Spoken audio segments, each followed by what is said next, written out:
हर रोज एक नई कहानी देखने के लिए चैनल को सब्सक्राइब करें और बेल आइकन दबाना ना भूलें।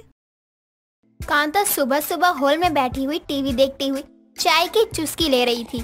तभी कांता टीवी में न्यूज में देखती है, राम राम, ये आई फ्लू तो लोगों को जकड़ रहा है।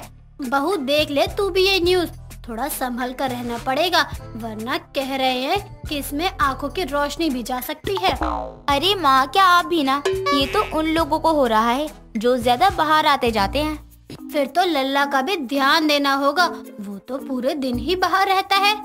माँ जी, ये तो आप सही कह रही हैं, लेकिन वो इन सब मामलों में बहुत सेफ्टी रखते हैं। कांता को जब से आई फ्लू के बारे में पता चलता है तो वो बाहर जाने की सोचती भी नहीं है। देर शाम कांता अपने दरवाजे पर बाहर बैठी होती है। तभी विमला कांता को आवाज देकर अपने घर आने का इशारा करती है। नाना विमला, मैं आजकल घर से बाहर ही नहीं जा रही हूँ, अच्छा होगा कि तू भी घर में ही रह और अपना ध्यान रख। लेकिन ऐसी भी क्या बात हो गई जो तू मुझे घर में रहने को कह रही है? कहीं दंगे हुए हैं क्या? बता मुझे भी। कि अरे नहीं नहीं विमला, तुझे नहीं पता कि आजकल लोगों में आई फ्लू का कितना खतरा बढ़ गया है। क्या क्या? कौन सा लू का खतरा? अरे आई फ्लू का है मैंने, वही जिससे आंखें लाल हो जाती है और उसमें सूजन आ जाती है और दिखता भी नहीं है ढंग से। अरे बाप रे, ये कौन सी आफत है? सच में मुझे सुनकर तो बहुत डर लग रहा है। अरे विमला, डर क्यों रही है? बस घर का कोई जरूरी काम हो तभी निकला कर, वरना अपना सारा समय घर में ही बिता। लेकिन सच कहूँ, जितना इन सब से बचा जाए ये उतना ही पीछे आ जाता है। विमला कांता की बातों को ध्यान से समझती तो है, लेकिन वो अपने कामों में व्यस्त हो जाती है और इधर कांता अपनी बहू और खुद को मानो घर में ही कैद कर चुकी थी।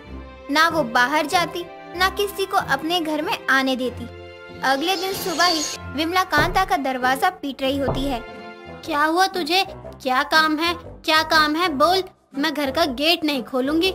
अरे मैं तेरा फेवरेट हलवा लेकर आई हूँ, ऐसी भी क्या बात हो गई जो तू गेट नहीं खोल रही? देख विमला, तू हलवा लेकर आई है, मुझे अच्छा लगा, लेकिन अभी मैं ये सब नहीं ले सकती, ना ही तुझे अंदर आने को कहूँगी। तू मेरी बात समझ रही है ना विमला? बहू देख, मैं तुझसे कह रही हूँ, तू खुद भी किसी से बात मत किया कर, उस विमला की बहू से भी नहीं। क्या बात है कांता, यही दोस्ती यही प्यार देखना बाकी रह गया था क्या? अब तो मैं तेरे घर कभी ना आऊं, तूने विमला के साथ गद्दारी की है। अब कांता के कहने पर विमला तो वहाँ से चली जाती है, लेकिन इधर कांता अपनी बहू चंपा से कहती है, बहू देख, मैं तुझसे कह रही हूँ, तू खुद भी किसी से बात मत किया कर, उस विमला की बहू से भी नहीं। तुम दोनों को मैं देखती हूँ, छत पर कपड़े लाने के बहाने घंटों बातें करते रहते हो। वो माँ जी, उसने मुझे टोका था तो मैं कैसे नहीं बोलती, बस उसी में थोड़ी सी बात हो गई।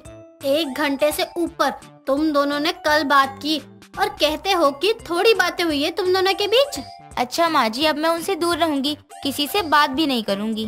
अब चंपा घर का काम करने के बाद दोपहर के समय थोड़ा आराम करने जाती है और देर शाम जब कांता अपनी बहू को उठाकर चाय बनाने को कहती है, माँ जी आज तो नींद अच्छी आई, सारी थकावट ही दूर हो गई लगता है।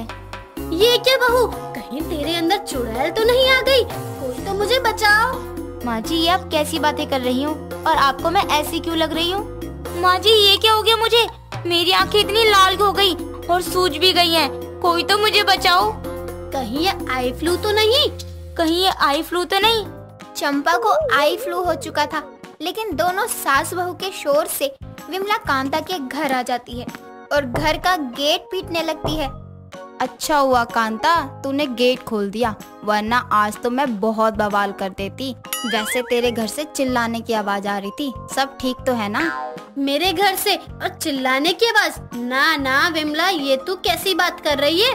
अरे मेरे कान पे शक मत करियो, मैं तो अपना घर छोड़कर 7 घर की खबर रखती हूँ कि कहाँ क्या हो रहा है, और तू मेरे ही कानों पे शक कर रही है। अरे यकीन कर, मेरा कुछ नहीं हुआ है, तू जरूर सोकर उठी होगी, तभी तुझे ऐसा लग रहा है। तेरी बहू कहाँ है? कहीं नजर नहीं आ रही।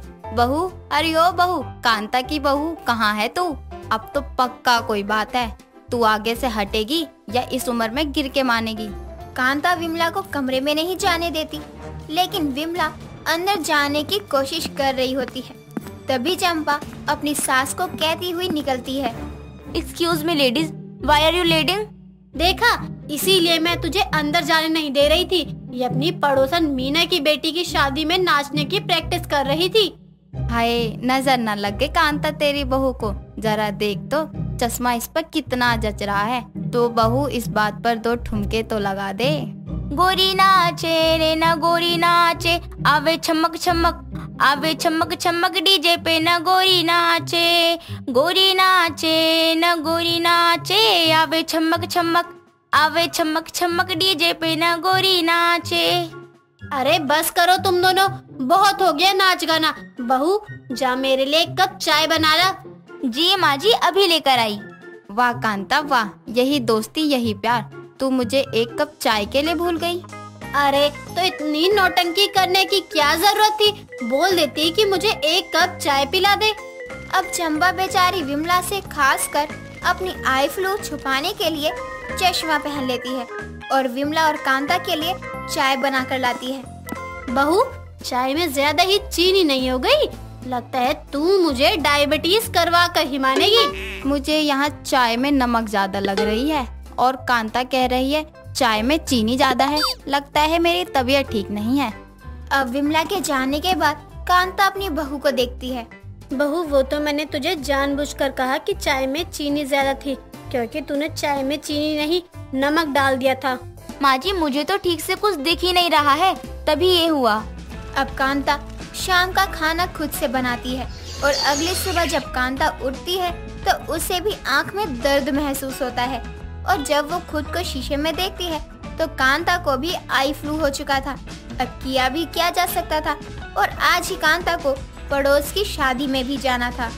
बहू, मैंने तुझे मना किया था ना कि ज्यादा इधर उधर मत निकल।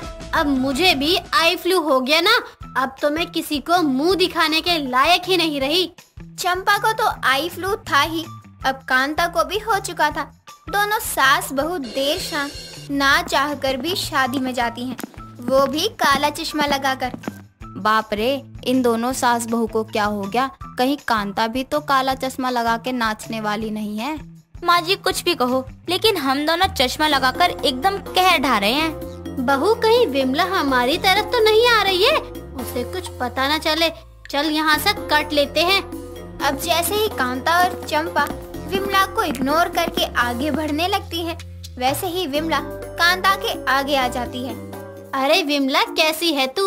और पार्टी में कुछ खाया पिया या नहीं? माँ जी, विमला आंटी तो यहाँ खड़ी है।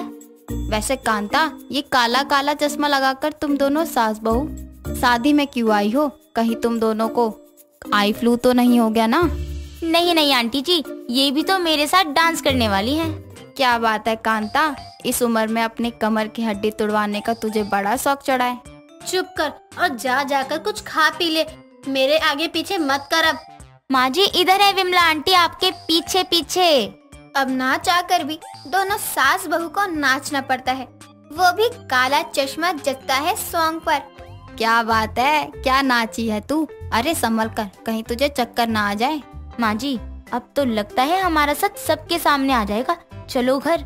अब जैसे ही कांता घर की तरफ जाने लगती है, वैसे ही कांता लड़खड़ाकर गिर जाती है और उसका चश्मा भी गिर जाता है, जिससे सबको पता चल जाता है कि कांता को आई फ्लू हो चुका है। लो खुल गया पोल, अब पता चला कि तेरे इस काले चश्मे के पीछे का राज क्या है। मतलब तुम दोनों सास बहू को भी आई फ्लू था, तभी तुम दोनों ने खुद को घर में बंद कर लिया था। अब किया भी क्या जा सकता था, दोनों को आई फ्लू का राज सबके सामने ना चाहकर भी आ ही जाता है। अनन्या और अन्वी दोनों जुड़वा बहनें थीं और दोनों की शक्लें भी हूबहू एक जैसी थी। साथ ही उन दोनों की एक ख्वाहिश थी कि उनकी भाभी ऐसी आए जो उनको बहुत प्यार करे। और ऐसे ही एक शाम अन्वी और अनन्या की माँ राधा अपनी दोनों बेटियों से बोलती है। अनन्या, अन्वी, मैं सोच रही हूँ कि मैं तुम्हारे भैया की शादी करवा दूं। हाँ माँ, क्यों नहीं, वैसे भी हमारे तीनों भाई तो शादी के लायक हो ही गए हैं। हाँ, तभी तो इनकी शादी करवाने की सोच रही हूँ। अरे माँ सोचो मत, आप उनकी शादी करवा दो। और माँ, आपको पता है मुझे और अनन्या को कैसी भाभी चाहिए? कैसी? हम दोनों को ऐसी भाभियाँ चाहिए जो हमें बहुत प्यार करे जो हमारी सारी भाभी नहीं दोस्त बनकर रहे, जिससे हम अपनी सारी चीजें शेयर कर सके और तो और थोड़ा खर्चा भी करवा सके। हाँ हाँ, वो इस घर की बहू नहीं बल्कि तुम्हारी नौकरानी बनकर आएगी ना, इसलिए वो सिर्फ तुम में ही घुसी रहेगी। माँ, मैंने ऐसा कब कहा? अब सबके सपने होते हैं अपनी भाभी को लेकर, और मेरे भी हैं। इसमें नौकरानी वाली बात कहाँ से आ गई? मजाक कर रही हूँ बेटा। तीनों माँ बेटी आपस में बैठकर बात कर रही थी कि तभी वहाँ पर नरेश, शिव और विनय आता है और अपनी बहन और माँ को ऐसे बात करता हुआ सुनकर नरेश बोलता है, क्या बात चल रही है माँ बेटी में? भैया, आप सबकी शादी की बात चल रही है। अगर आपको कोई लड़की पसंद है तो आप मुझे बता दीजिए। मैं मम्मी से रिक्वेस्ट कर लूंगी कि वो आपकी शादी उस लड़की से करवाएं जिसको आप पसंद करते हैं। हाँ, तेरा मुंह बहुत चलता है, तू दादी अम्मा मत बन। भैया, दीदी बिल्कुल सही बोल रही है। माँ आपकी शादी की बात चला रही है, इसलिए हम लोगों ने सोचा कि आपको बता दे, कहीं काजल का दिल ना टूट जाए। तू ना मुझसे ना सच में पिटेगी, बहुत ज्यादा बोलती है तू। माँ, देख रही हो ना आप अपनी दोनों बेटियों को, बहुत जुबान चल रही है इनकी। अरे वो जुबान नहीं चला रही है, सच बोल रही है। मैं तुम तीनों के लिए ही लड़की ढूंढ रही हूँ। वैसे इन सबको साइड कर और ये बता कि काजल कौन है? माँ, वो काजल ना हमारे ऑफिस की एम्प्लॉय है, और इसके अलावा ना हम एक अच्छे दोस्त भी हैं। बाकी हम दोनों के ना बीच में ना कुछ भी ऐसा नहीं है। और आप ना पहले हमारी नहीं बल्कि इन दोनों की शादी करवाओ, इनका मुंह बहुत ज्यादा चल रहा है। हाँ माँ, भैया बिल्कुल सही बोल रहे हैं। अरे तुम सब चुप रहोगे या नहीं? और ये फैसला मेरे ऊपर है कि पहले मैं किसकी शादी करवाऊंगी और किसकी नहीं। माँ की फटकार सुनकर अब सभी शांत हो जाते हैं और खाना खाकर सभी अपने कमरे में चले जाते हैं। ऐसे ही अब समय गुजरता है और अब राधा के तीनों बेटों के लिए एक ही घर से रिश्ता आता है और अब बहुत जल्दी तीनों की शादी भी हो जाती है। भाभीियों के आने की खुशी में अनन्या और अन्वी अपनी भाभीियों को छोड़ नहीं रही थी। हर समय वो अपनी भाभीियों के साथ ही रहा करती थी। ऐसे ही एक दिन अन्वी और अनन्या की तीनों भाभियां किचन में खाना बना रही थीं। तभी नीलम को अपनी जुड़वा ननद को छेड़ने की सूझती है और वो अपनी दोनों जेठानियों से बोलती है, नीला दीदी, सीता दीदी, मैं क्या सोच रही थी कि हम अपनी दोनों जुड़वा नंद को क्यों ना थोड़ा सा छेड़े। नीलम, अगर उन्हें बुरा लग गया तो? क्या दीदी, अब हम उनकी भाभियां हैं, क्या हमारा इतना भी हक नहीं है कि हम उनको थोड़ा सा परेशान करें?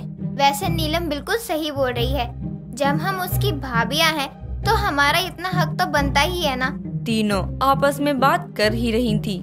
तभी वहाँ पर अनन्या आती है और अपनी भाभी से बोलती है, भाभी, आज खाने में क्या बन रहा है? अरे कैसी बात कर रही हो अपनी, अभी थोड़ी देर पहले ही तो तुम आई थी ना मुझे ये बोलने की कि भाभी आज खीर बना दो, और अब जब मैं तुम्हारी पसंद की खीर बना रही हूँ तो तुम ऐसे सवाल कर रही हो। भाभी, मैं अवनी नहीं बल्कि अनन्या हूँ। उप्स, तुम अनन्या हो, मुझे तो लगा था तुम अवनी हो। वो क्या है ना, तुम दोनों जुड़वा हो और तुम दोनों एक जैसी दिखती हो, इसीलिए मैं तुम दोनों को पहचान नहीं पाती हूँ। अरे नीलम, तुम ही नहीं बल्कि मैं भी अपनी दोनों जुड़वा नंदों को पहचान नहीं पाती। भाभी, मैं खीर नहीं खाती, इसलिए आप मेरे लिए कुछ और बना देना। ठीक है। इतना बोलकर अनन्या वहाँ से चली जाती है और अन्वी के पास जाकर अनन्या अन्वी से बोलती है, अवनी, हम दोनों जुड़वा बहनें हैं और माना कि हमारी पसंद बिल्कुल भी नहीं मिलती, लेकिन मुझे मुझसे ज्यादा तू जानती है और तुझे तुझसे ज्यादा मैं जानती हूँ। लेकिन तुझे खीर कब से पसंद हो गई? तूने मुझे ना तो बताया और ना ही मुझे पता चलने दिया कि क्या बात है। मुझे खीर पसंद है? कैसी बातें कर रही हो तुम? मैंने कब कहा कि मुझे खीर पसंद है? झूठ मत बोल, मुझे भाभी ने बता दिया है कि तूने उनसे कहा है कि वो तेरी मनपसंद खीर बनाए। ए यार, मैंने कब बोला? मतलब कुछ भी। तो क्या भाभी झूठ बोल रही हैं? इतनी छोटी सी बात पर अब दोनों बहनों की बहस शुरू हो जाती है। उनकी बहस सुनकर राधा और राधा की तीनों बहुएं भी उन दोनों के पास आती हैं, जिसके बाद राधा उनसे उनके लड़ने की वजह पूछती है। अन्वी, अनन्या, तुम दोनों इस तरह क्यों लड़ रहे हो? अपनी माँ की ये बात सुनकर अनन्या अपनी माँ को सब कुछ बता देती है, पर ये सब सुनकर नीलम को जरा भी अच्छा नहीं लगता और वो अपनी दोनों नंदों से बोलती है, अनन्या, अवनी, मुझे माफ कर दो, मैंने तुम दोनों के साथ मजाक किया था। मैं नहीं जानती थी कि ये मजाक इतना बढ़ जाएगा कि तुम दोनों के बीच में बहस हो जाएगी।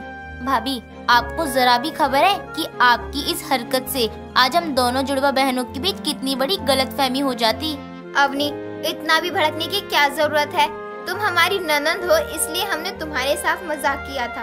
अगर हम लोगों को ये बात पता होती कि तुम दोनों इतनी छोटी बातों पर यूँ इस तरह झगड़ती हो, तो हम तुमसे कभी मजाक नहीं करते। हाँ अवनी, और मुझे नहीं लगता कि ये बड़ी बात है कि इस बात पर तुम दोनों लड़ो झगड़ो। हाँ बेटा, वो तुम्हारी भाभी है। अगर उन्होंने तुम दोनों के साथ थोड़ा मजाक कर भी लिया तो कौन सा गुनाह कर लिया, उनका फर्ज बनता है बेटा। माँ, मुझे नहीं पता कि आप भाभी की तरफदारी में क्यों बोल रही हो, पर मैं इतना जानती हूँ कि जब से तीनों भाभी आई है ना, तब से आप सभी लोग हम दोनों बहनों से प्यार ही नहीं करते। अनन्या, तुम बात को कहाँ से कहाँ लेकर जा रही हो? अरे तुम दोनों हमारी लाडली जुड़वा नंद हो, इसीलिए मैंने तुम्हारे साथ मजाक किया है। अनन्या और अन्वी कुछ नहीं बोलती और वहाँ से चुपचाप चली जाती हैं। आज अपनी दोनों नंदों का ऐसा बर्ताव देख राधा की तीनों बहुओं समेत राधा को भी अपनी बेटियों का बर्ताव बहुत बुरा लगता है और राधा अपनी बहुओं को समझाते हुए बोलती है, बहू, इन दोनों की बातों का बुरा मत मानना, ये दोनों कभी भी ऐसे ही कर जाती है। पर मम्मी जी, मेरा इंटेंशन इन दोनों को हर्ट करने का नहीं था। मैंने तो बस सोचा था कि मैं अपनी नंदों के साथ थोड़ा मजाक कर सकूं। हाँ बहू, मैं जानती हूँ। एक तरफ तो राधा अपनी बहुओं को संभाल रही थी, तो वहीं दूसरी तरफ अनन्या और अन्वी आपस में कहती हैं, भाभीओं ने हमारे बीच फूट डालने की कोशिश की है ना, अब तू देखना मैं कैसे इनको भैया से डांट खिलवाती हूँ। इस तरह से अब अन्वी और अनन्या अपने तीनों भाइयों का इंतजार करने लगती हैं। और अब जब शाम को अन्वी के तीनों भाई आते हैं, तब अन्वी अपने भाई को सारी बात बता देती है और सिर्फ वो दोनों अपने भाइयों को आज की ही बात नहीं बल्कि उसमें मिर्च मसाला लगाकर अपने भाइयों को बहुत कुछ बताती हैं और अपनी भाभी के खिलाफ भड़का देती हैं। ये सुनकर शिव अपनी पत्नी को आवाज लगाता है और, नीला, ये सब क्या है और तुम्हारी हिम्मत कैसे हुई मेरी बहन और मेरी माँ के साथ ऐसी करतूत करने की? शिव, हम लोग बस अपनी ननदों के साथ थोड़ा सा मजाक करना चाहते थे, हमें नहीं पता था उनको हमारा मजाक इतना बुरा लग जाएगा। हाँ भैया, और मैंने तो कुछ ज्यादा बोला भी नहीं, बस थोड़ा सा मजाक ही तो किया था। मजाक? माँ के बारे में बोलना मजाक होता है? शिव के मुंह से अपना नाम सुनकर राधा अब अपने बेटों को सब सच बताती है, ये जानने के बाद कि उनकी पत्नियां नहीं बल्कि बहनें गलत हैं। तीनों अपना चेहरा झुका लेते हैं और राधा अपनी बेटी को समझाते हुए बोलती है, बेटा, अगर तुम दोनों के साथ तुम्हारी ननद ऐसा करे और तुम्हारे पति के बीच तुम्हारी लड़ाई लगवाए तो तुम्हें कैसा लगेगा? अरे जैसे तुम्हारे सपने थे कि मेरी भाभी ऐसी हो वैसी हो, इनके भी तो सपने हैं कि मेरी ननद थोड़ी मजाकिया हो, लेकिन तुमने अपनी भाभी के मजाक को नहीं समझा। अपनी माँ की बात सुनकर अब अनन्या और अन्वी को ऐसा महसूस होता है कि सच में उन्होंने छोटी सी बात का बतंगड़ बना दिया है और इस बात के लिए वो दोनों अपनी भाभी से माफी मांगती हैं, जिसके बाद उनकी भाभियां उनको माफ कर देती हैं और एक बार फिर राधा का परिवार हंसी खुशी रहने लगता है।